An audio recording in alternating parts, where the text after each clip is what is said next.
Nós somos a primeira igreja batista em Itapevi. Que a mensagem a seguir possa abençoar sua vida. Bom dia a todos. Eu gostaria, nessa manhã, de meditar na palavra de Deus com vocês no tema 5 considerações para trabalharmos com Deus. Eu gostaria de começar essa mensagem lembrando-os da diferença entre trabalharmos com Deus e trabalharmos para Deus. Aprendemos em nossa série, durante este mês, que trabalhar para Deus não implica necessariamente em termos comunhão com Ele. Podemos servir aos propósitos de Deus sem ao menos conhecê-lo ou mesmo crer na sua existência.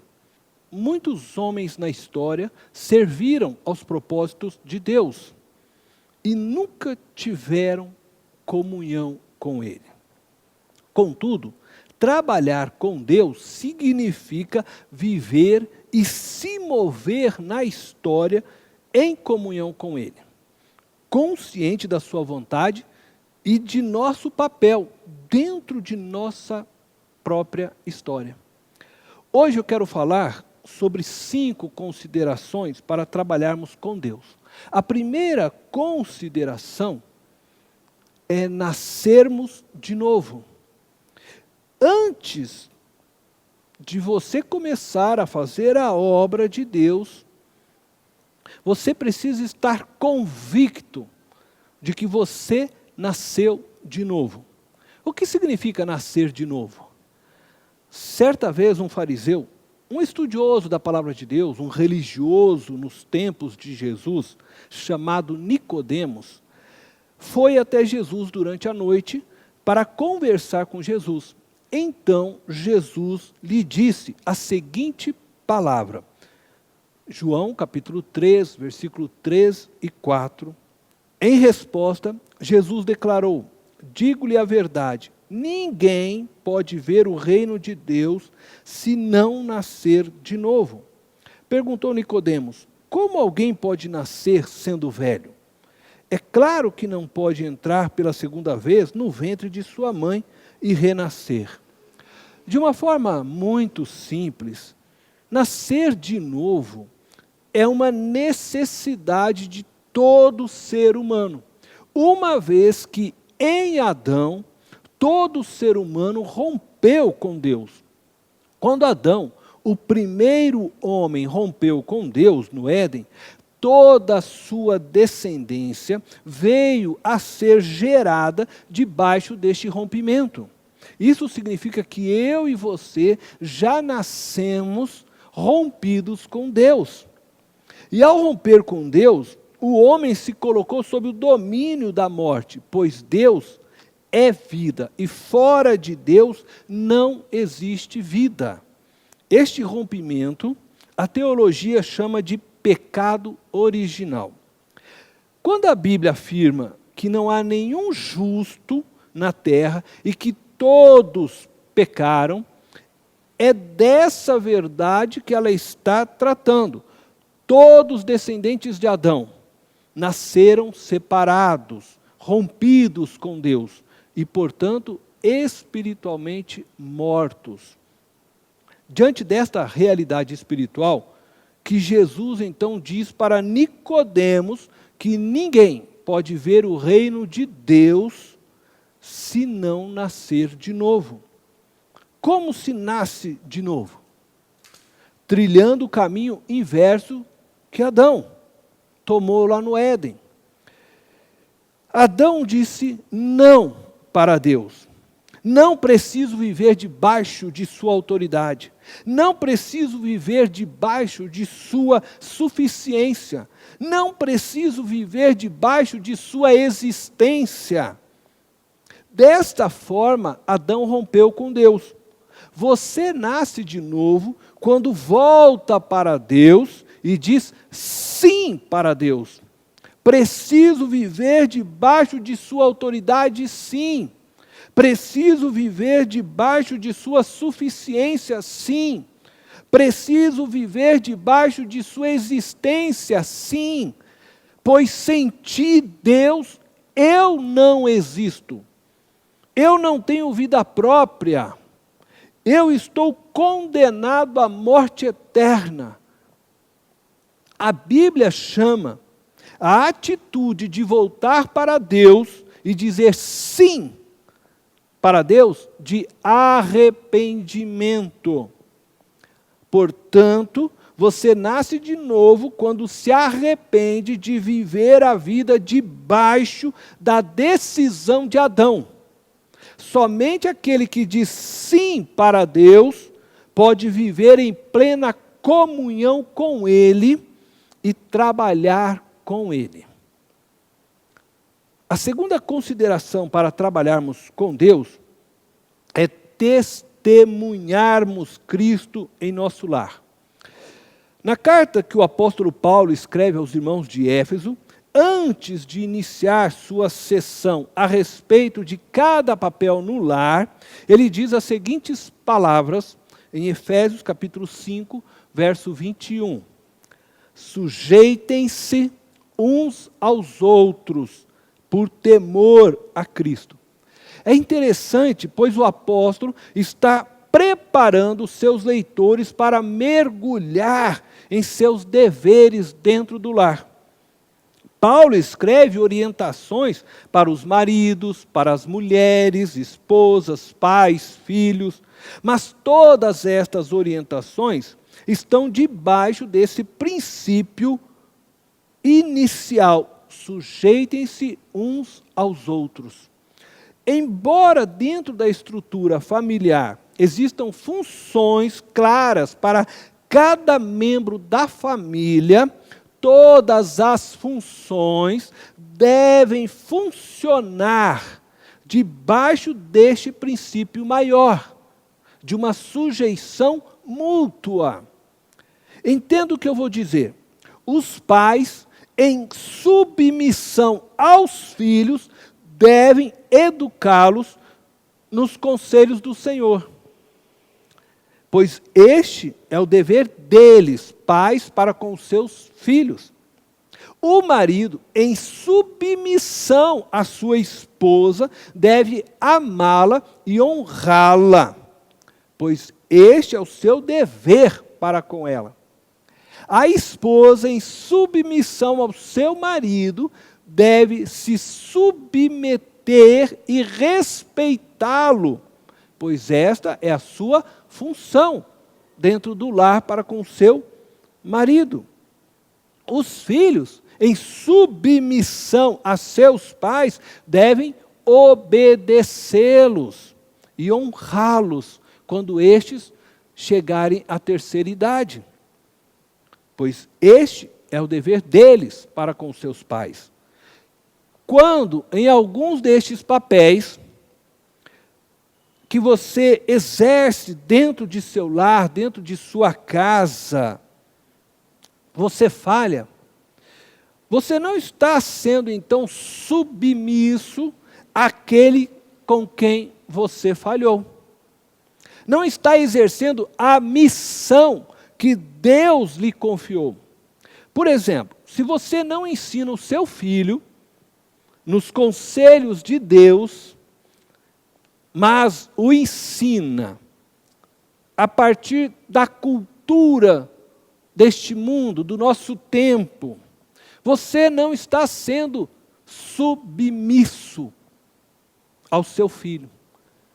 E está falhando na tarefa que Deus delegou a você. Quando deixamos de nos submetermos uns aos outros no lar, deixamos de testemunhar Cristo dentro de nossas casas. O nosso testemunho se perde.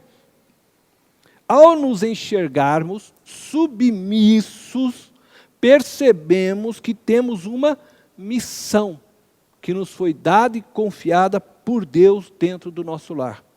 Submissos uns aos outros em nosso lar, trabalhamos com Deus.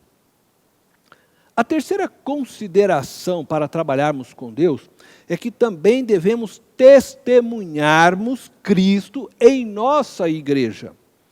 Infelizmente, temos visto um número cada vez maior de cristãos evangélicos sem igrejas. E também um número cada vez maior de cristãos evangélicos não praticantes. Embora isso seja uma incoerência aos meus olhos, afinal, um cristão que não pratica sua fé, ele está mais para um ateu do que um cristão. Mas eu gostaria de ler com vocês o que diz 1 Coríntios, capítulo 12, verso 27 e 28. Ora, vocês são o corpo de Cristo, e cada um de vocês, individualmente, é membro desse corpo. Assim, na igreja, Deus estabeleceu primeiramente apóstolos, em segundo lugar, profetas, em terceiro lugar, mestres, depois os que realizam milagres, os que têm dom de curar, os que têm dom de prestar ajuda, os que têm dons de administração e os que falam diversas línguas. Paulo, primeiramente, afirma que nós somos o corpo de Cristo.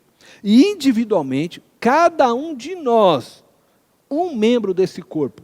Assim, Deus estabeleceu cada membro no seu lugar dentro da igreja. Paulo, nestes versos, faz uma analogia do corpo e igreja.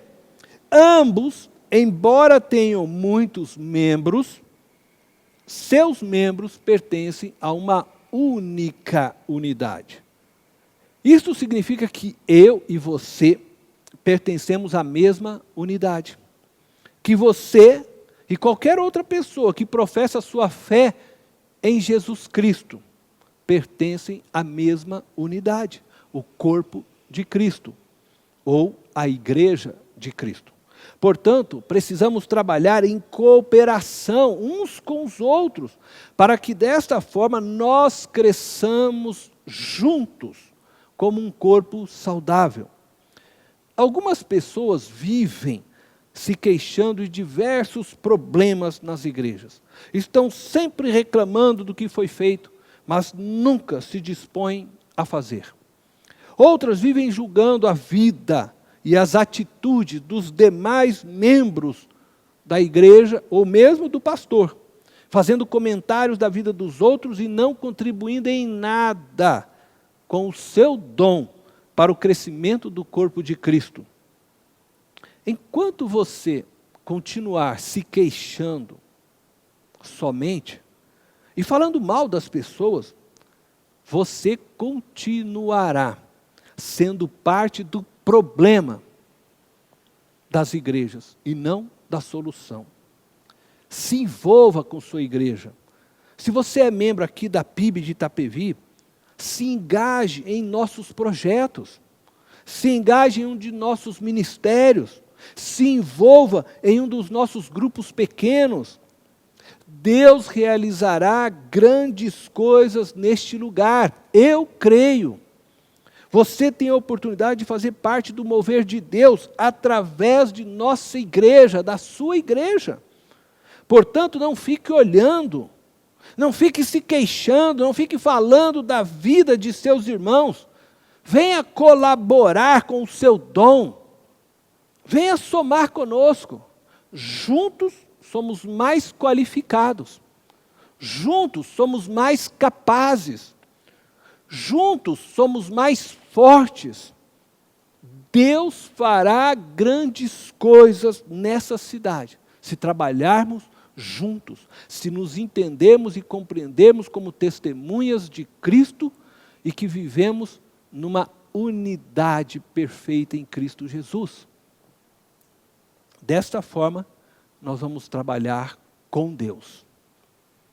A quarta consideração que eu quero apresentar para trabalharmos com Deus é testemunharmos Cristo em nossas atividades gerais. Quando falo de testemunharmos Jesus Cristo em nossas atividades gerais, eu estou pensando em nossas atividades como trabalho, faculdade, escola, lazer com os amigos e tantas outras atividades que nós fazemos. Eu quero deixar para vocês como meditação o texto que se encontra em Efésios, do capítulo 6, do verso 5 ao verso 9. Neste texto, Paulo trata de como o trabalhador deve se portar diante do seu trabalho, diante do seu patrão, e também como o patrão deve se portar com o seu empregado, no trato com seus funcionários. E eu gostaria que você depois lesse esse texto e meditasse nesse texto. Eu não vou fazê-lo, mas vou deixar para que você o faça. Nós precisamos viver toda a nossa vida pautada nos valores e princípios de Deus, para que Cristo seja visto em nós. Eu quero então apresentar a quinta consideração para trabalharmos com Deus.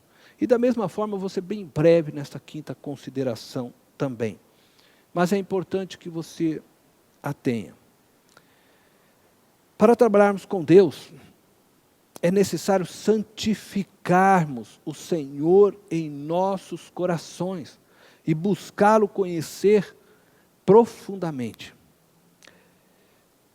Eu quero apresentar para vocês o texto de 1 Pedro, capítulo 3, versículo 15. Diz: antes, santifiquem Cristo como Senhor no coração. Estejam sempre preparados para responder a qualquer que lhe pedir a razão da esperança que há em vocês. Santificar o Senhor em nossos corações é considerá-lo santo, perfeito, digno de toda a nossa devoção e agirmos de acordo com este sentimento. Este sentimento deve dominar os nossos corações. A nossa relação com Deus, ela começa no novo nascimento, mas precisa se aprofundar dia após dia. Este aprofundar só é possível quando buscamos conhecê-lo mais por meio da sua palavra, a Bíblia, e através da oração. Dessa forma, nós estaremos prontos para respondermos a todos que nos questionarem a respeito da nossa fé, da nossa conduta moral, das nossas escolhas pelo bem, mesmo quando ninguém tenha mais esperança no bem. E eu quero concluir esta mensagem com vocês, dizendo que se nos atentarmos a estas 5 considerações, certamente trabalharemos com Deus e participaremos da implantação do seu reino na vida de milhares de pessoas, aqui em Itapevi e no mundo. Se atentarmos a estas 5 considerações, certamente Deus fará grandes coisas em nosso meio, em nossa casa, em nossa igreja. Grandes coisas Deus fará. Creia e se disponha a trabalhar com Ele. Deus te abençoe. Eu quero orar com você que está ouvindo essa mensagem agora na sua casa. Quero convidá-lo a fechar os teus olhos também, para se desligar de todas as coisas e orar junto comigo. Deus eterno e poderoso, eu quero nesse instante apresentar diante do Senhor a tua igreja e todos aqueles que estão conosco assistindo essa mensagem através da internet. E eu peço a Ti, Senhor, que o Senhor possa visitá-los nessa manhã, que o Senhor possa derramar sobre eles a Tua unção, da Tua graça, do Teu poder, que o Senhor possa renovar, Senhor, cada vida que está agora juntos, que está em oração conosco neste momento. Que o Senhor possa, Senhor, protegê-los. Vivemos um tempo difícil, nós sabemos que o país todo está sofrendo por causa do coronavírus, mas nós oramos para que o Senhor possa visitar cada família deste país, Senhor. Que o Senhor possa olhar cada mãe, cada pai, cada filho, cada criança, cada idoso. E que o Senhor possa ajudar a cada um, Senhor, independente da religião, independente, Senhor, da sua classe social, da cor da sua pele. Que o Senhor possa ir ao alcance de todas as famílias, entrar em cada casa neste país, Senhor, e prover tudo quanto eles precisam, Senhor, para poderem vencer este mal que está alcançando as famílias, Senhor, de nosso país. Que o Senhor possa pôr fim a esta enfermidade. Que o Senhor possa sustentar aqueles que, quem sabe, já estão nesse momento infectados, mas que o Senhor possa fazê-los vencer este vírus. Esta é a nossa oração, Deus. Que a Tua paz seja sobre todo o nosso país. Em nome de Jesus. Amém. Esta foi mais uma mensagem especial da Primeira Igreja Batista em Itapevi. Que Deus te abençoe.